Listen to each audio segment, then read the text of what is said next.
Hello and welcome. My name is Alan, and today we are doing another lyrical analysis. This time of a song written by an artist who I did a full video on named Woody Guthrie. Like I said, I do have a video that's just completely about Woody.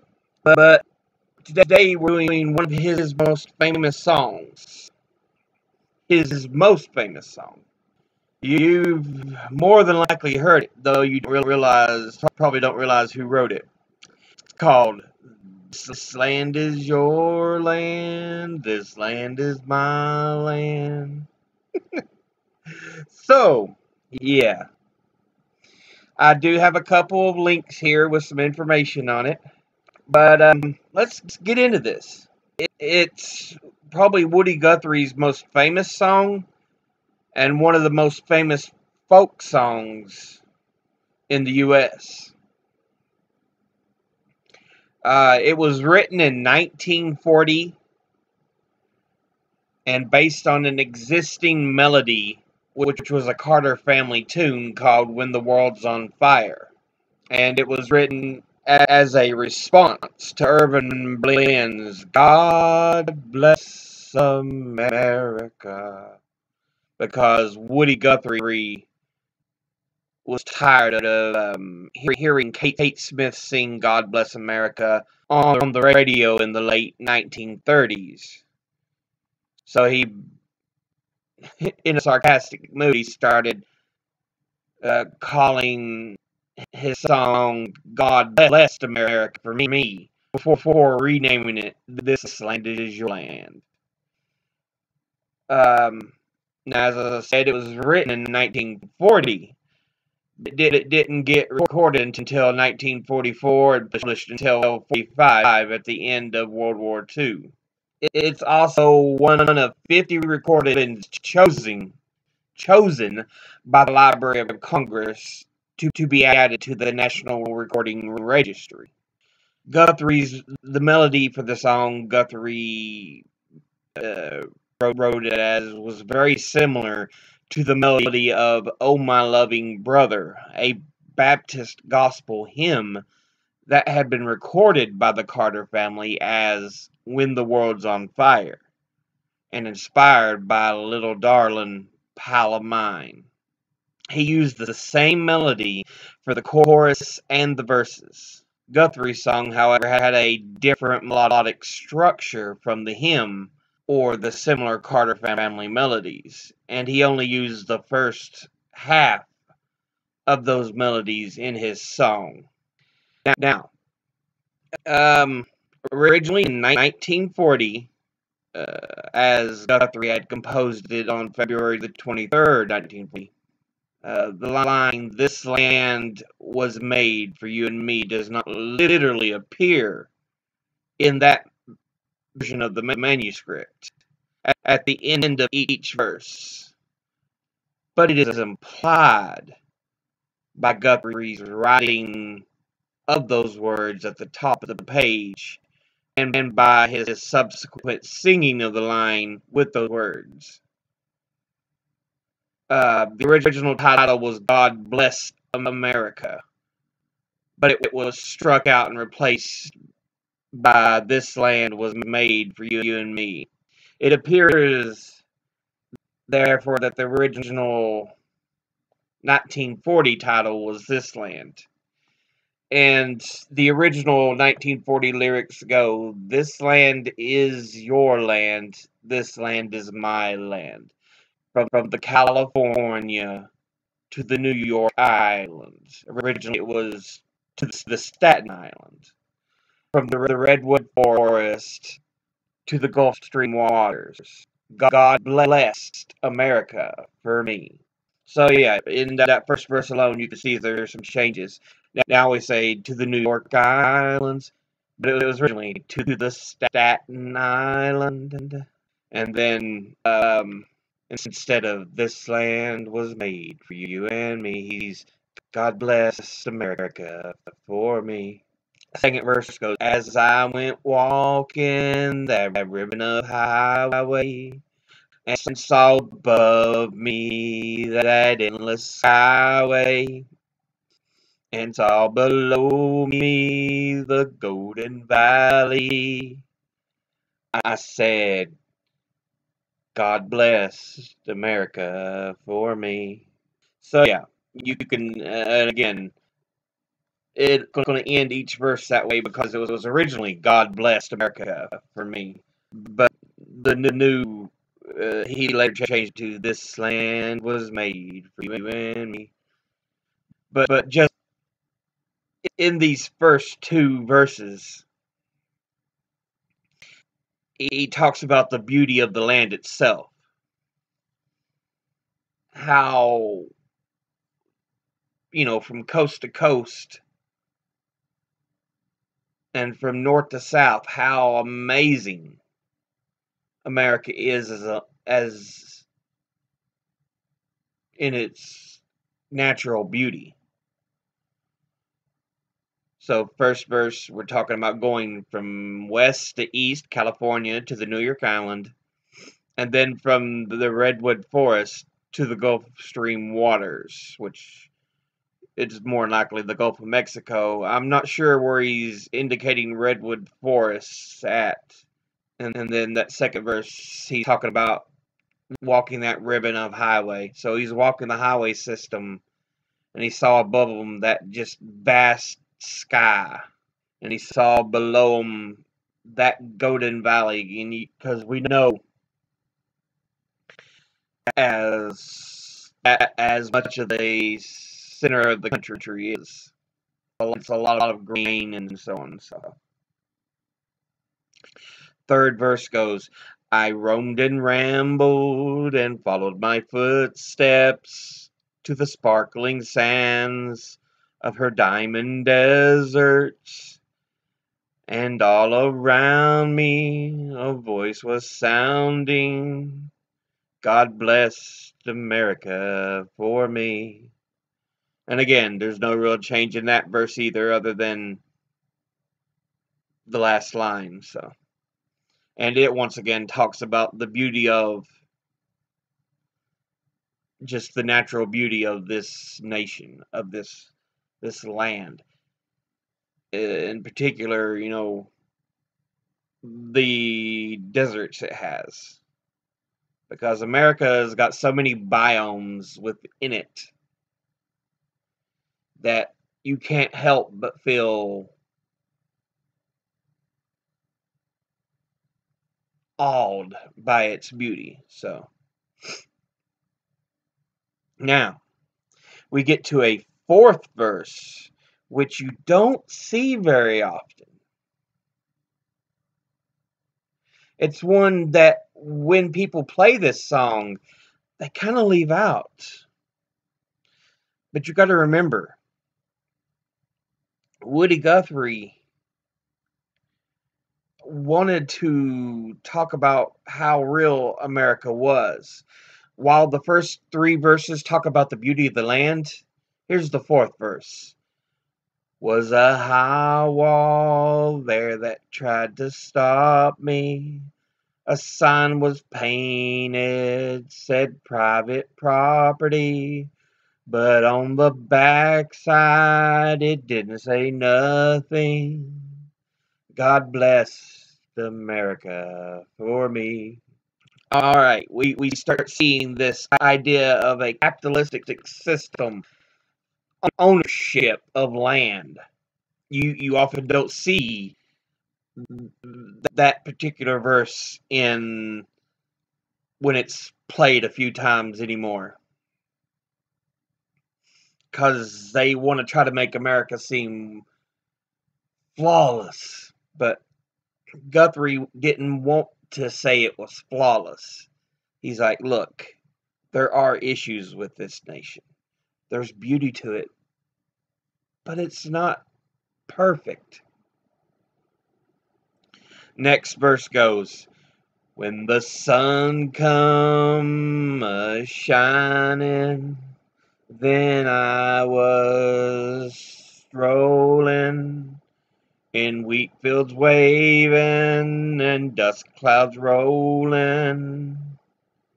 The voice was chanting as the fog was lifting, God bless America for me. And again, this was written in 1940, dust clouds rolling. One of the big issues that America was suffering under the Great Depression was called the Dust Bowl, where farming practices without allowing the land to rest had turned it from fertile into just these great dust plains.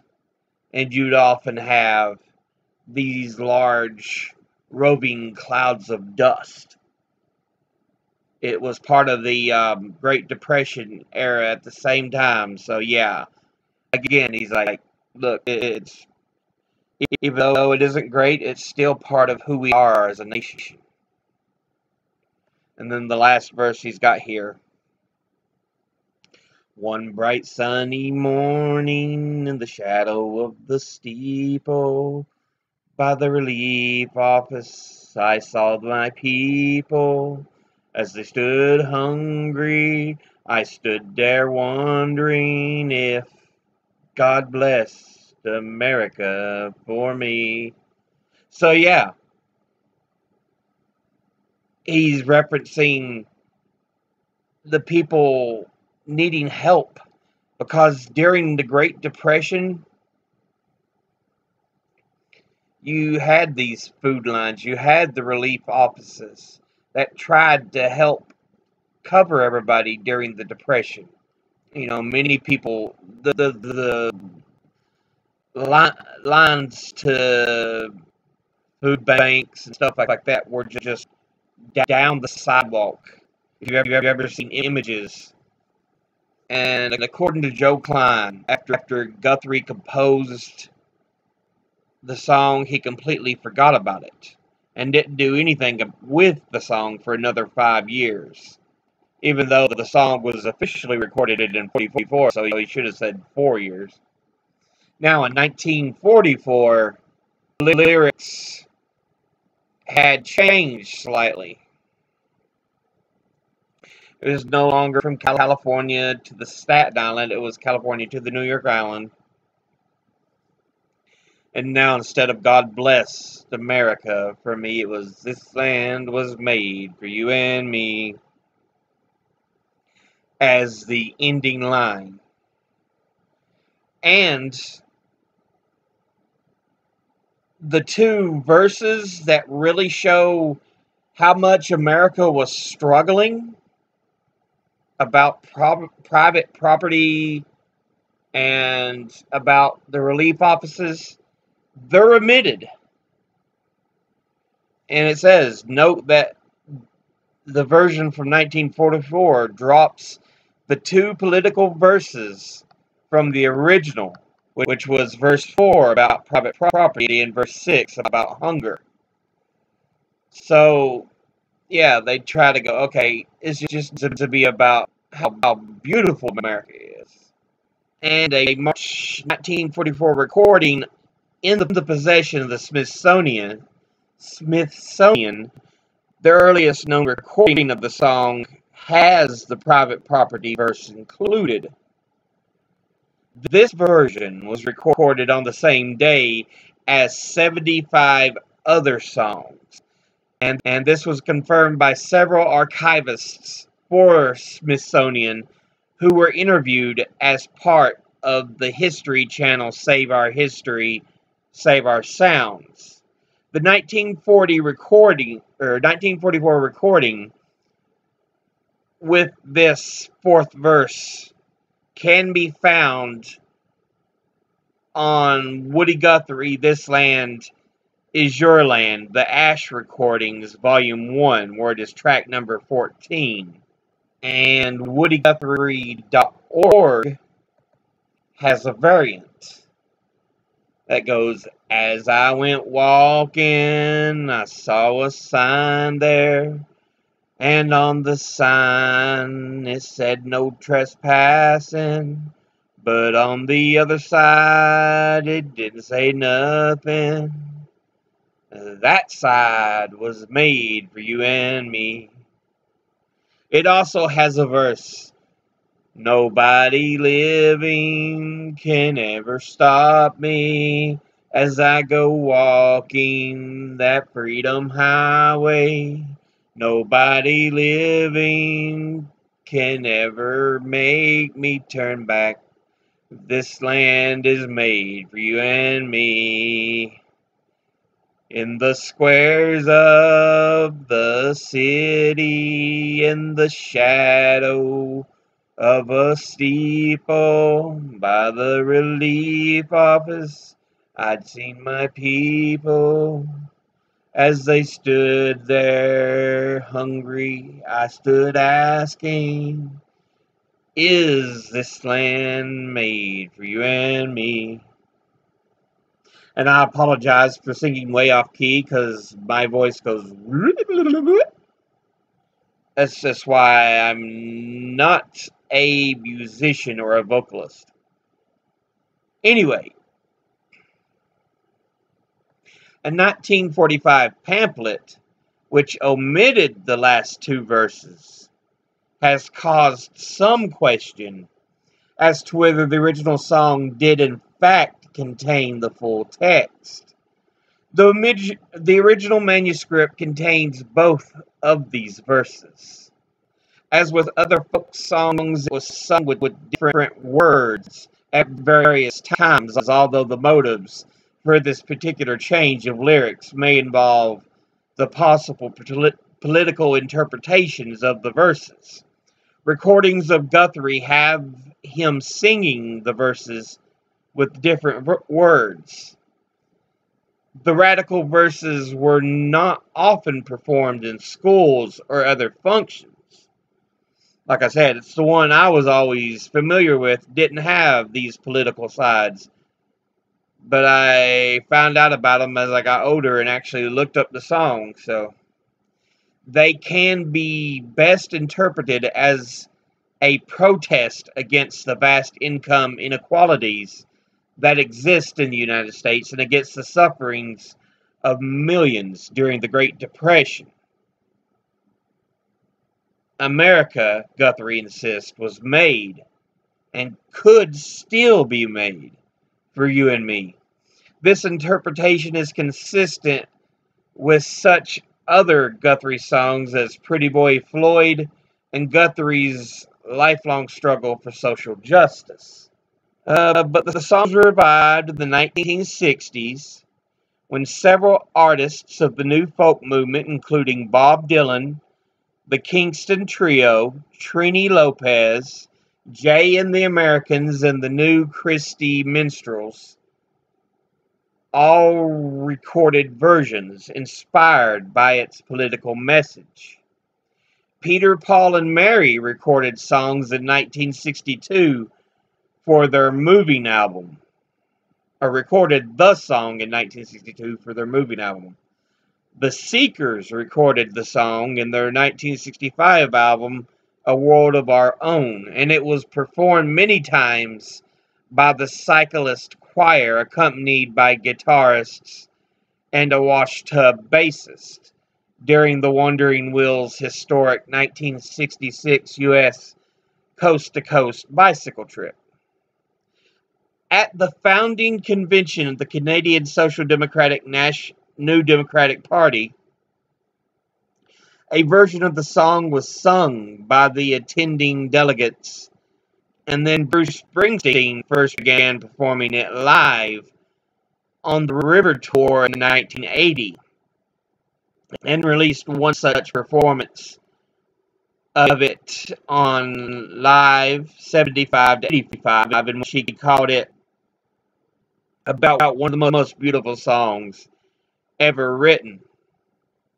The song was performed by Springsteen and Pete Seeger, accompanied by Seeger's grandson, Tal Rodriguez Seeger, at We Are One, the Obama inaugural celebration at the Lincoln Memorial on January the 18th, 2009.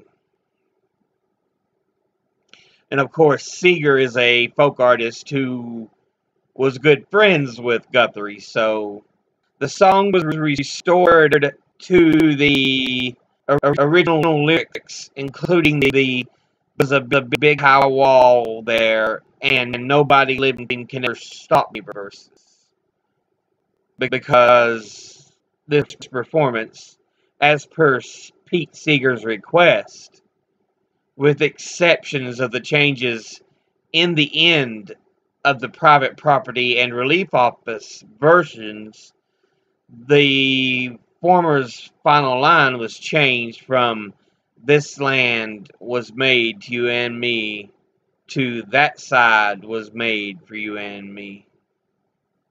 And the latter's third and fourth lines too: "As they stood there hungry, I stood there whistling. This land was made for you and me."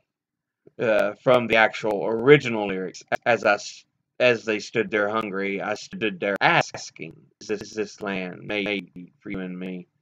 So yeah, even when they're allowed to sing those verses,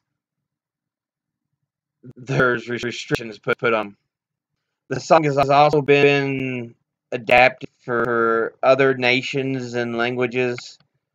There's a Canadian version, Swedish version, British version, Welsh, Irish, Scottish, Turkish, Australian, Catalan.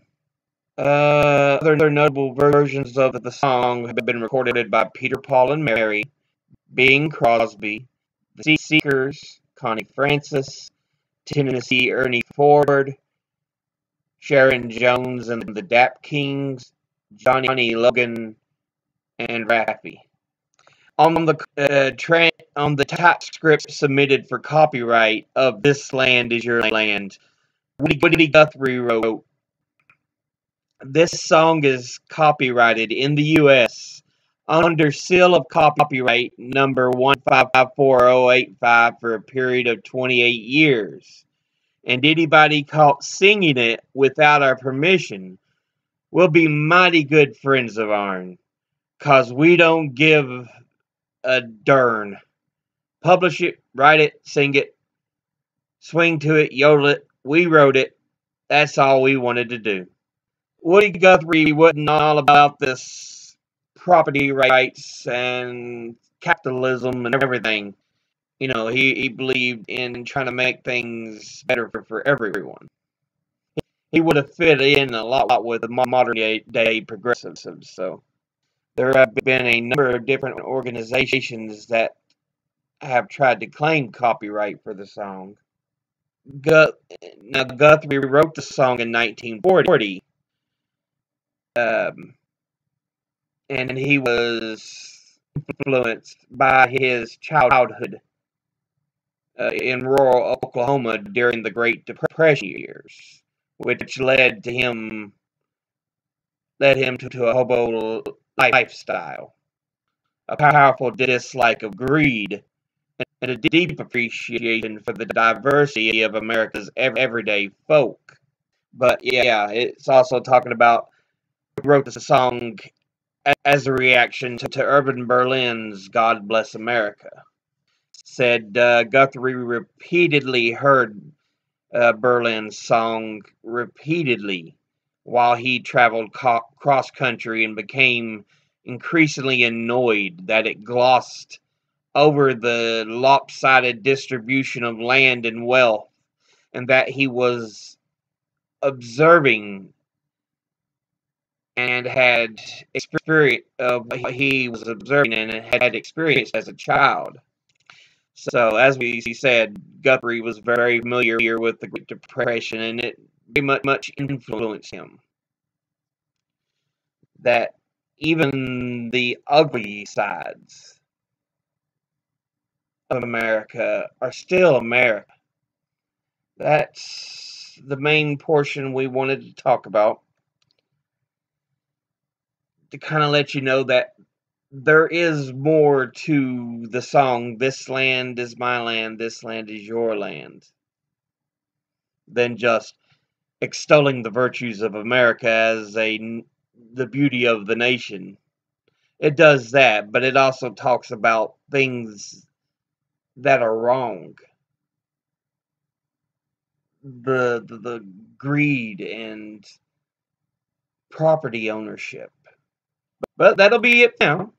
As always, educate thyself, think, read, study, learn.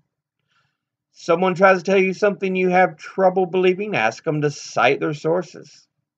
But yeah, I'll be putting some of my own sources in the description below. But until the next time, later.